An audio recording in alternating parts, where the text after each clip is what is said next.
You're listening to the Fusion Patrol podcast.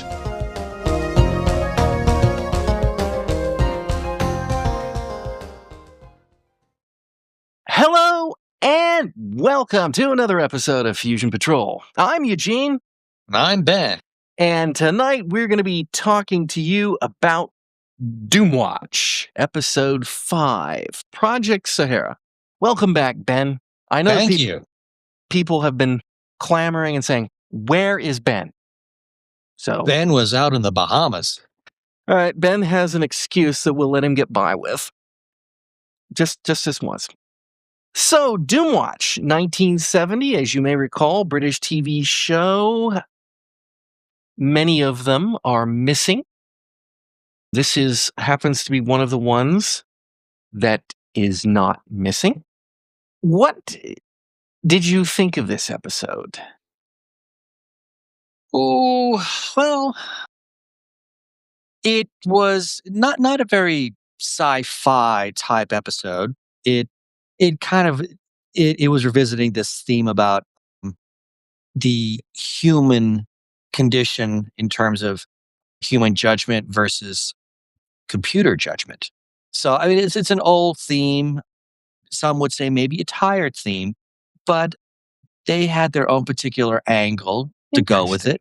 Not, like I said, not very sci-fi as we'd seen in the past episodes, but enjoyable nonetheless. Interesting, because when I watched this episode, it's not exactly a thriller, and it hasn't got a terribly exciting plot, but somehow, when I look at this and I say, this is 1970 in Britain, I am so impressed by this story. Not from the angle of talking about should we be using human judgment versus computer judgment. I thought that was the secondary aspect of the story. It's really about the theme of being all-encompassingly, all your activity, all your credit, and all your information put into a computer that the government is actively working on setting up, combining all the information that's out there in little bits of computers in banking transactions and other places. And I just feel like that is so far ahead of its time compared to any other show. I mean, I cannot recall any science fiction show that really sounded the alarm about that particular danger of the future. And being an IT professional as I am, it resonates so much with the world that we have now. Not necessarily the computers making the judgments just yet, but all the information. I mean, look at Google. I mean, for crying out loud, if you knew what Google knew about you, you'd probably I'd probably throw my computer away and run to the hills. I think so. And they're not making the kinds of decisions that they are in this particular episode. They're making other decisions. They're making lucrative commercial decisions, trying to get you to buy things as opposed to determining whether you're a security risk or a traitor to your country or things like that. But if Google's doing it, so is the NSA. I understood. I understand what you're saying about the idea of all this information that has been absorbed and stored in computer memory banks. I was very much cognizant of that. I more focused on the decisions that were being made because they were not being made by man; they were being made by computer, and that was the one thing that I found to be most shocking. I caught the forward thinking of the show with this notion that all our actions, everything we possibly do, has been distilled down into bits of memory data.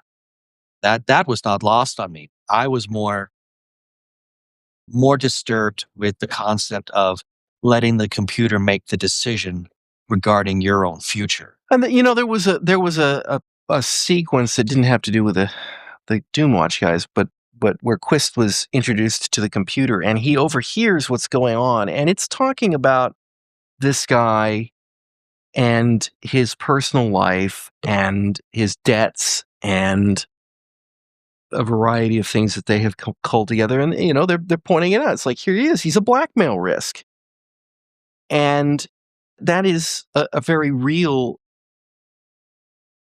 That's a very real situation. I mean, look at Hoover.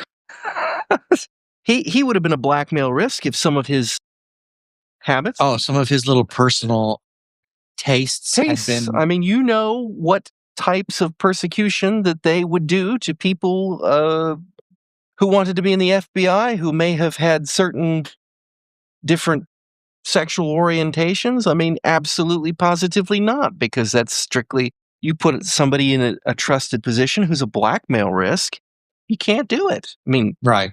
The reasons behind it are wrong, but the conclusion is correct. If a person can be blackmailed with something, whether that's right or wrong, but they feel it's wrong, or they feel that they need to feel that it's wrong, that is a valid concern for a security organization. But then again, like I said, my concern here was who was in charge of making the decisions. Well, was it the human? Is it the computer? I did. So the computers. I mean, they simply asked the computer to make the decision for them. Did they make the computer, or did the computer simply put out the readout and say, here, this guy, we got a problem? Well, the computer did do that, but what happened is that here you've got these. Again, you have these humans who are, I'm assuming they're part of the ministry or they're part of the government. Right. Yeah, and they blindly accept the notion that the computer is infallible. So here's the thing. You'd have to. And the reason that you'd have to is because here's what happens. The computer spits out and says, this guy's a potential security risk. And you are the person who reads that, and you have to act upon it. Now, if you don't act upon it, and it turns out that the computer is right, you're up the creek without a paddle. And if you do act on it, and it turns out to be false, it's the computer's fault. This is the same situation that we have with liability, with, people are constantly doing the wrong thing because they are put in the position of abrogating responsibility to somebody else or to something else so that they cannot be held personally accountable for it. And so, yeah, in a way, the computer is making the decision, but the people who are supposed to be using that as information to make a decision are abrogating that responsibility because of fear of liability or blame or blah. But let's just kind of talk about the episodes. Talk about the forward-reaching part of this episode. Then let's talk about the backwards reaching parts of this episode, which starts off with our team working on information about Project Sahara, which is a new military defoliant, essentially. And they have their concerns about it. And they have a Dr. Stella Robinson who is, as you may be able to guess by the name, a woman. And she's the botanist working with them on this project. And the backwards part that I want to mention up right at the front is this is even worse than previous episodes with regards to sexism. Some of the comments were outrageous, like, oh, well, 2 women in an office, that can't ever work out. I mean, holy cow. I can't imagine that kind of dialogue. Well, again, but as you pointed out, this is 1970s, and this isn't. I couldn't play it in 1970 in this country. I couldn't believe it. No, but it's not like UFO, where it was filmed in the 60s, but is trying to project a notion of what the 80s will be. This is a show that was filmed in the 70s and is established culturally as taking place in the 70s. So they're not They don't have any excuses to make here. I mean, they are blatantly honest in regards to, well, this is what society is. This is how we refer to people. Doesn't make it right. Here's my question. No. Here's my question.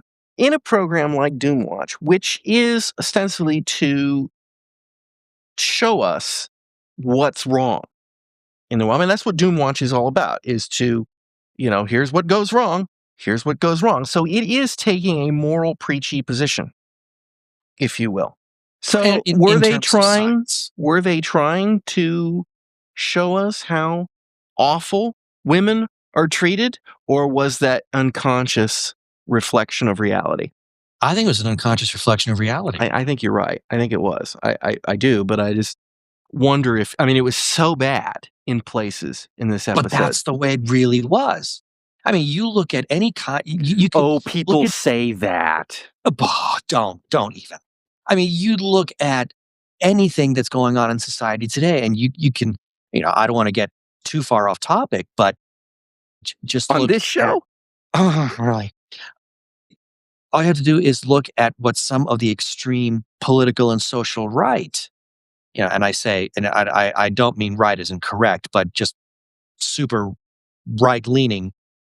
Some of the Nazis. issues that they claim to be of some kind of moral value, they think that they're right, but anybody who's got several brain cells working would take a look and think, "Oh my God, you're a racist, you're a bigot, or you're a misogynist, or whatever it is."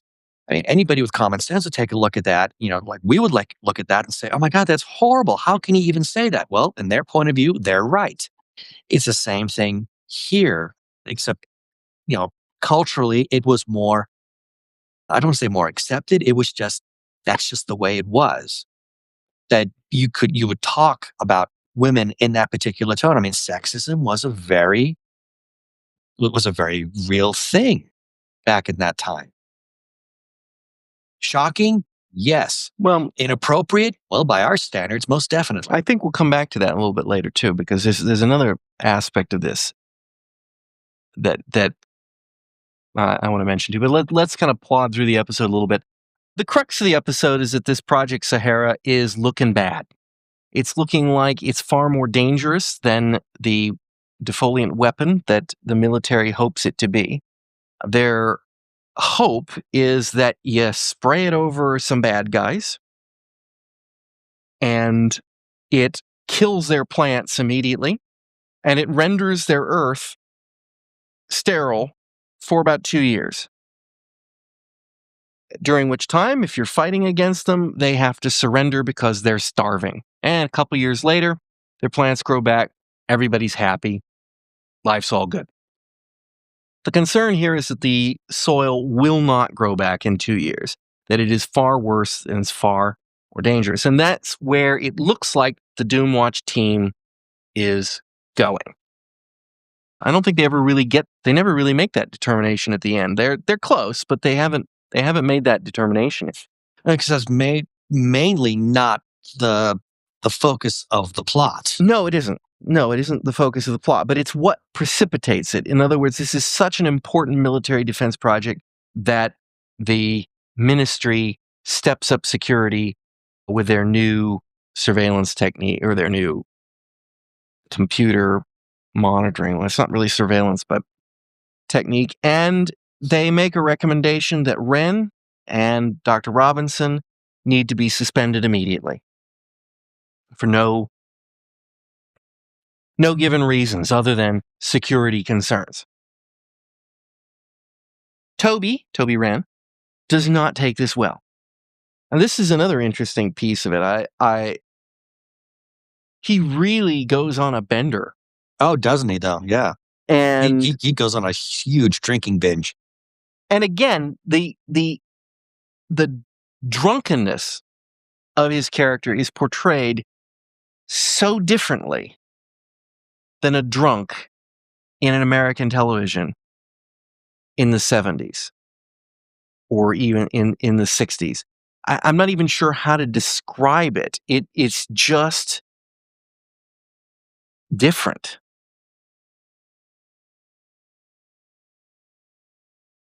I wouldn't say it felt natural. I just took it to TV writing. Wasn't quite the pantomime drunk that you would frequently get in American television. But it wasn't really, I don't know. Anyway, he is quite drunk, and he meets this friendly chap who is also in the civil service, and they go off and have a bunch of drinks together. But not before he has a chat with Dr. Robinson after he's been thoroughly sloshed. And we come back to one of the themes that we discussed before, and that is this really wrong notion, I think, that scientists are clinical and unemotional. Because what does he do? He says, let's do this scientifically. Go to bed with me. Yeah, want to make me feel better? Go to bed with me. There it is. Straight out. No nonsense. The scientific way. And she turns him down. And he, goes on, what are you saving it for?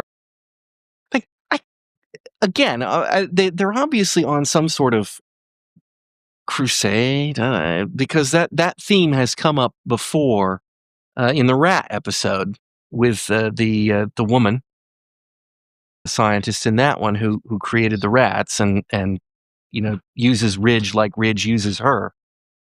So what it occurs to me though is that this might actually be accurate, because if a intelligent sciencey guy tried using that line to pick up women, he's not going to have succeed. Any success. And that could explain why stupid people breed faster than smart people. Make a good argument there. I think Doomwatch may have caught on to that one long before the movie Idiocracy, which if you haven't seen it, you should see it. Just a recommendation from me. What I was going to say is that, I mean, okay, so I'm 50 years old, but at the time that this show was being made, I mean, I wasn't old enough to be, how can I put this delicately, active in that kind of lifestyle. So, especially in the areas of drinking, I mean, I wasn't 18, so I couldn't go out to bars or take into any of that kind of activity. 9 and all, you wouldn't be. No, exactly. I mean, 9 years old, yeah. So it kind of removes me in terms of what was the world like. How did people behave? So I look at this now and I think, well, I kind of have to just accept it at face value as just being, well, this is what 1970s was like. I can't comment on it because even though that I was there, I was too young. So I have to comment I just let on it go. Looking at it from trying to compare that to, I mean, we are comparing television, which is not necessarily always an accurate reflection of the world. I compare it to other television that we had in the United States, and it just isn't. I mean, it just isn't. Not the same. I went through the primetime listing for 1970 just to see if there were any shows that even remotely would make me think that the world was like this. And I think our view was far more sterilized. Oh, absolutely. I would agree with that. There was this incredible homogenization of the kind of shows that were being put out. I don't want to get on with that. I mean, we've kind of had that conversation in past episodes anyway. But I think you're right. We never really saw anything that they didn't. I mean, when you think that All in the Family is the most controversial show in terms of sitcoms ever to come on TV in that era, I mean, and even that by today's standards, you kind of look at it and say, okay. Rowan and Martin's Laugh-In. True. Same year. I would agree with that. But even then, there was a lot of masking and a lot of disguising of the issues that they were trying to get across via the humor. So it would color those subjects to such a point where, in some cases, it would cease to recognize anything that was based in reality. So, At least not like the way Doomwatch did it. yeah. So Toby's got a drink problem that we had not previously been made aware of, but he's got a drink problem, and he's easily identifiable as a scientist because he carries a slide rule in his pocket. I was so happy to see that slide rule. You just don't miss you don't those. you don't see slide rules anymore. I used to have. My dad got me one of those when I was in high school because he was Same. too cheap to get me a calculator when they first came out. Just like I wanted a calculator, which were literally 4 function, plus, minus, subtract, and the other one, and divide. Multiply, divide. Yeah. And he got me this slide rule, and because this is what real engineers use, and he was right. It was the coolest toy I ever had. I did all sorts of math problems that I had not the slightest use for whatsoever with it. Anyhow, anyway, last known picture of a slide rule I've ever seen in television. Meanwhile, Mr. Keeping. Commander Keeping. He is in charge of that computer division that's using this, and he's a former cop and investigator. And he is pursuing his investigation pending during their suspension. And he's been trying to probe Wren while he's drunk, and he also goes after Professor Robinson, and we do find out who she's been keeping it for, as Toby Wren put it when he was rejected. She's having an affair with a married man, and he's turns out to be, well, gosh, he's a married man. He's being blackmailed by enemy agents to steal Project Sahara from her. So it's kind of an interesting dynamic. I mean, they're having an affair, and so he's being blackmailed into using that affair to steal classified documents. And they wouldn't have been in that situation if they hadn't been having the affair in the first place. So it's not like he started the affair so that he could steal the documents. It's a little opportunistic there. And of course, she has to keep the affair completely secret too, because of course, she'd be a security risk if she was having an affair with a married man. So, and in fact, even though, and this is kind of where we get into that again, double standard. I mean, I'm not going to say she's blameless in this situation. Obviously, the married man is the guy who's breaking his vows, contractual or otherwise, with his wife, and she is not. And that's modern look back on it. But in those days, she would have been... She was the homewrecker. She was the homewrecker, and therefore, once again, we're talking about these ancient attitudes towards women that they had. It wouldn't work that way with a guy homewrecking a woman either. It just didn't work that way. Uh-huh. And so again, I mean, that's kind of one of the reasons why I feel maybe that they really were exploring perhaps this side of sexual inequality in this episode, because they seem to keep coming back to these things that really only would have happened to her if she were a woman in this situation. But of course, the other thing is she's half Syrian, and the Syrians, right, and her father was killed by maybe those Israelis. Her father was English. And so the reason that she's a security risk is because she may want to destroy the Israelis. That she may... For killing her father, because he was actually, he was English, but he was also an Arab sympathizer. Right. or a scholar, Arab scholar at least. And so that's what the computer has coughed up and said, here's why you're a security risk. You're probably an Arab sympathizer. And it was an interesting line when Quist found that out, that he said, well, it makes a pleasant change from the communists. I think also this is probably the first time in a show I've ever seen anyone look at the Arabs as a threat. In the 70s, it was 100% always Soviet bloc countries. Yeah, it was always, America versus the commie kind of attitude.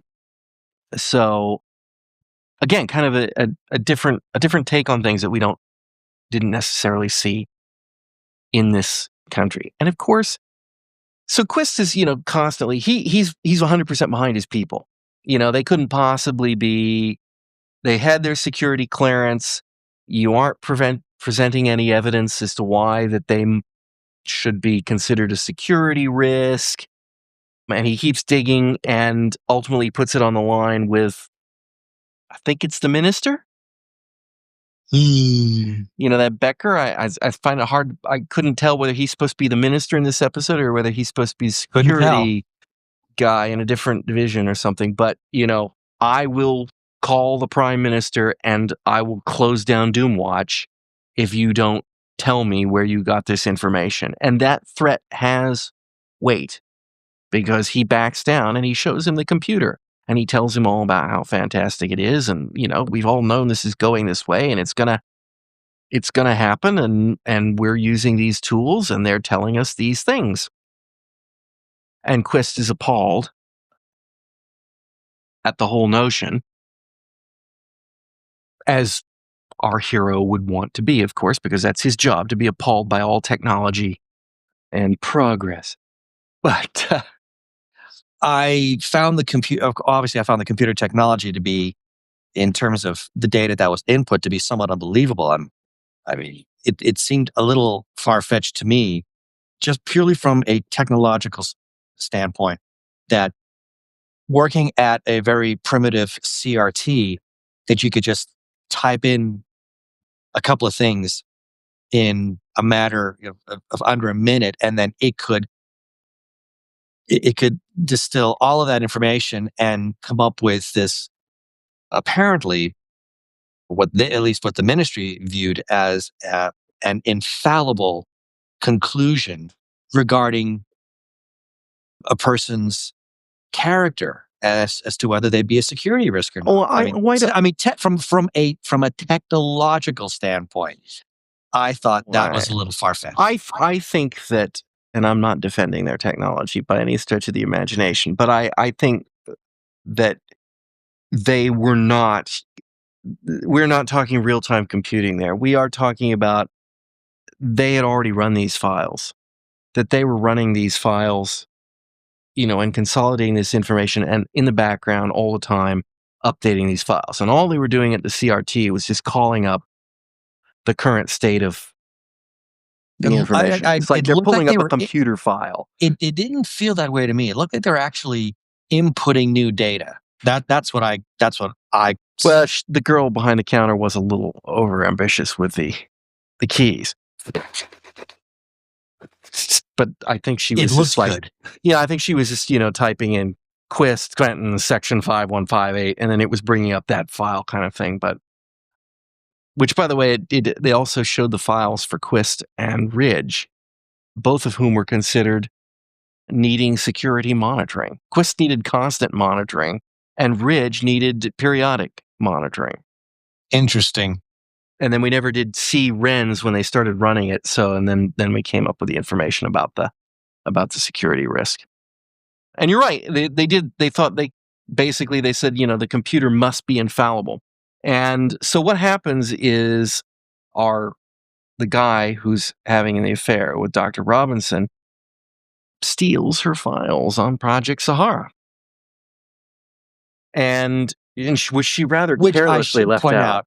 She just leaves just exposed out in the open. Yeah, but in retrospect, she did pull it out intentionally for him to see. Right.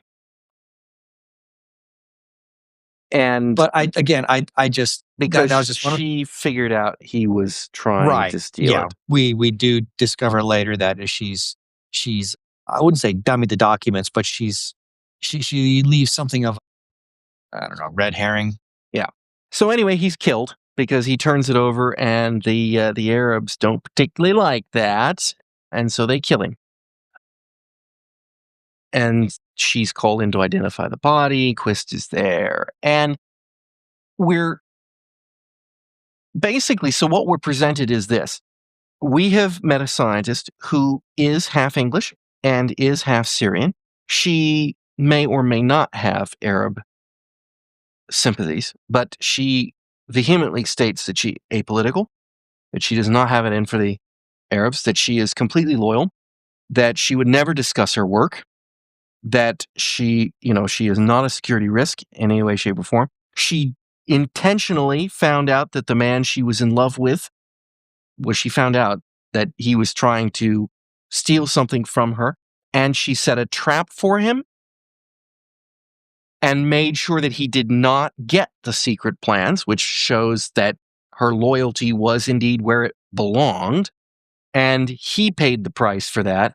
And of course, when that all comes to the conclusion, comes out of it, Quist is 100% now on board. She needs to be fired. Yeah. Well, Because she was a security risk because of the affair. yeah. She didn't divulge that information. She was keeping secrets, and that ultimately turned out to be germane. So I thought that was anything. But of course, what he was able to point out was that he had the file, and he was able to point out to the minister that the part about her having the affair wasn't in the computer file. It had not figured that out. And that was the reason she was a security risk, not her heritage. And so Correct. therefore, why did they do it? Well, the cop guy working on it had made an intuitive decision that was happening. And so in the end, Ridge, put it on him. He said, fine, then you make the decision as to whether or not Toby Wren, not the computer, you use your cop intuition and you decide whether Toby Wren is a security risk or not. And of course, he's returned to work because he's not. He never got anything out of him, drunk or sober. But, obviously Quist is right there too. I mean, he's I think it's a hard decision, but I think he probably did make the right decision in that day and age. As we kind of mentioned earlier, whether or not what she was doing is her own business is not really the issue. The issue is it could potentially compromise the security of her work. True, and there is a certain accuracy. I'm not saying that the judgment is right, but there at least there's an honesty in that portrayal. I mean, I used to work for the Department of Energy back when I lived in California, and that was still at a time where there was a social stigma against gays having any kind of high level clearance, be it in science or government or both.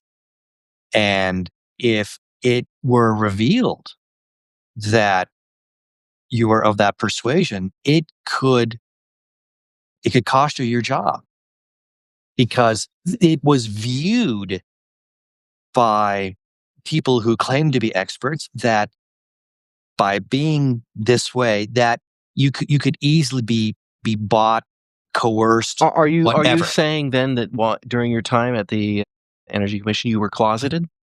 Big time. Well, then I think that proves their point. I mean, it is a vicious circle. Somebody could out you and then you'd lose your job. And so therefore it's a self-perpetuating loop. It's that snake eating its own tail. It was the only way I could keep my job. Well, I was more than just closet. I mean, I was a model citizen. I mean, I in terms of my I behavior, impregnated 40 women. I mean, no, please.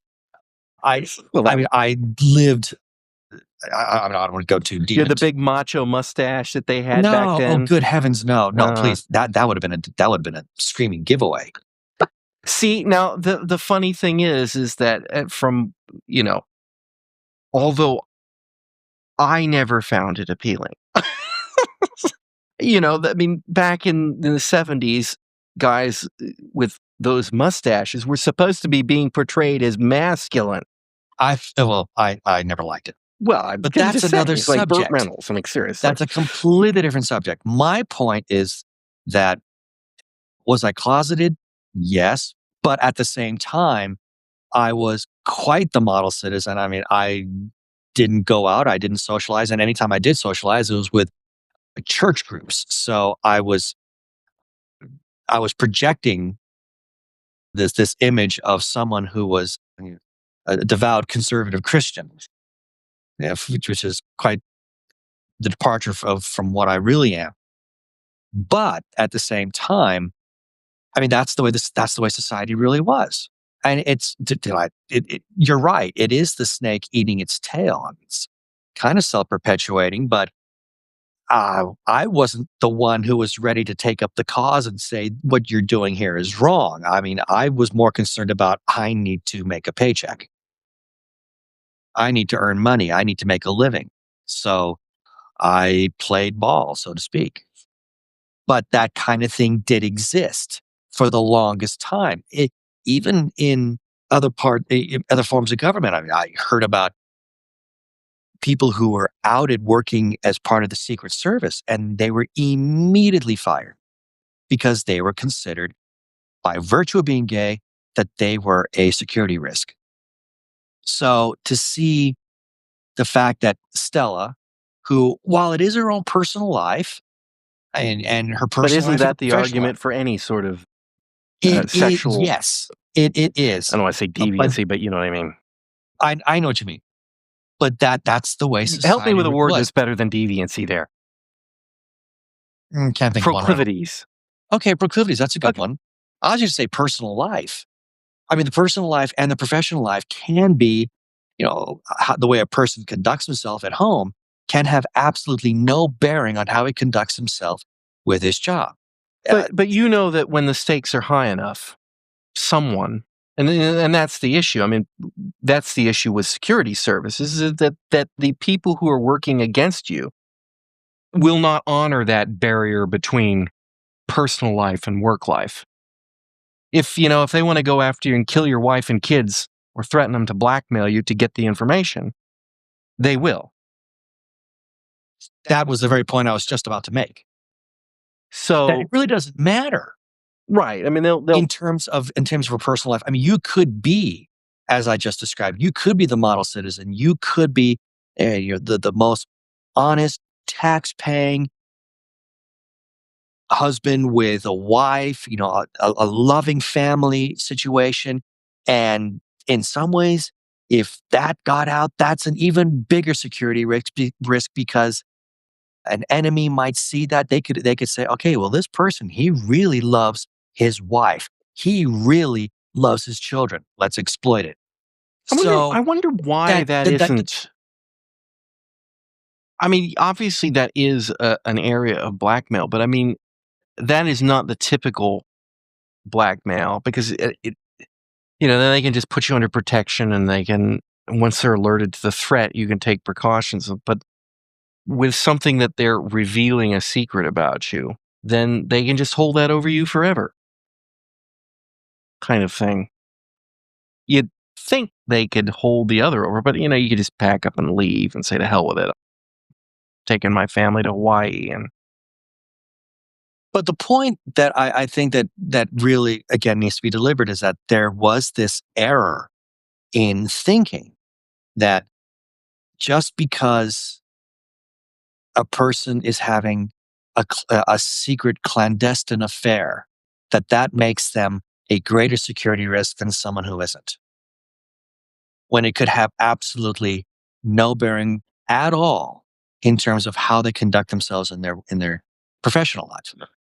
Well, this is amazing. I mean, last week on Fusion Patrol, we solved the nature of time in Doctor Who, and this week we have solved the problems of the 1970s. We are on a roll here, I have to say. So, final word. What do you think? What did you think of the episode? No, as I said earlier, it was a fun episode. I enjoyed it. Not very sci-fi in nature, but it was fun, especially regarding how humans, people in some kind of maybe government power, they're turning over too much judgmental power and ability to computers, just surrendering it, as you said earlier, abrogating that kind of responsibility. Not a very heavy sci-fi, but enjoyable nonetheless. Because one of the things that's really fun about science fiction is that it can spur interesting conversation, and this episode did that. And I found it a disturbing episode. I enjoyed the episode, but I really, it's so old that when I look at it and I look at that, the cautions and the warnings that they were worried about even back then about data collection and decisions based on that data, that the episode was so oddly prescient that I look at the world we live in today and realize that there's no real privacy. There is no real privacy, and that sometimes, it isn't all about science fiction popping up and saying, yes, in 30 years, we'll be flying with jetpacks.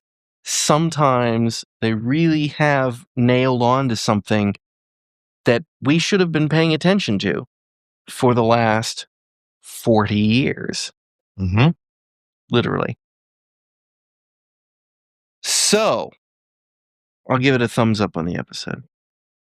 I would agree with that. Next time, we are back to Man from Atlantis. I was afraid you were going to say I'm going to say that. I think we've got one of the best episodes ever in terms of being awful. Oh, not that episode. I think. Are we there yet, or are you still holding that in reserve? I'm still holding that in reserve. I do actually. I think I may have told a fib and said we were only going to do 2 more episodes of Man from Atlantis, but I realized that we really, really need to do 3 episodes, and that's C.W. Hyde, the Imp, and the final episode, which I can't think of its name right now, but it's the one with the midget. That's best I can say. It's got the midget and it's got the guy who can shoot electrical current through his fake hand. The Carnival. Oh, dear God. So, but I think I want to talk about C.W. Hyde next time. And so we hope you'll join us, because even though it's a terrible, terrible episode, we're going to have a lot of fun with it. Oh, I can only hope. Because I just know I'm just going to be shaking my head as I'm watching this, tears coming out of my eyes, like, why am I being tortured? I'm hoping that you will be as incensed by this one as you were by the Naked Montague. Oh, God, I hope not. I mean, no episode in history ever made me so angry as that one did. Well, this one should. This one should. Okay, I guess forewarned is forearmed. Forewarned is forearmed. It's not a spoiler. It's a warning. There's a difference between spoilers and warnings. One is to prevent you, a spoiler is like the thing on the back of a car that blows the air away. And a warning is like the cattle guard up front. I understand. This was not a spoiler. It was a warning. Does that make me feel any better? Not in the slightest. Kind of makes me feel better. Now I know you're worried about it. It's not a question of worried. It's more dread. Dread? I would use dread, worry is somewhat interchangeable. Anyway, so join us again next time on Fusion Patrol. Not so cheers. You've been listening to the Fusion Patrol podcast, a production of Lone Locust Productions. Join us on our new discussion forums at fusionpatrol.com. Find us on Facebook or follow us on Twitter, username Fusion Patrol. You can also send us feedback by email at feedback@fusionpatrol.com. If you'd like to support Fusion Patrol, please leave us a review on iTunes. Fusion Patrol's theme music is Fight the Future by Amberwolf.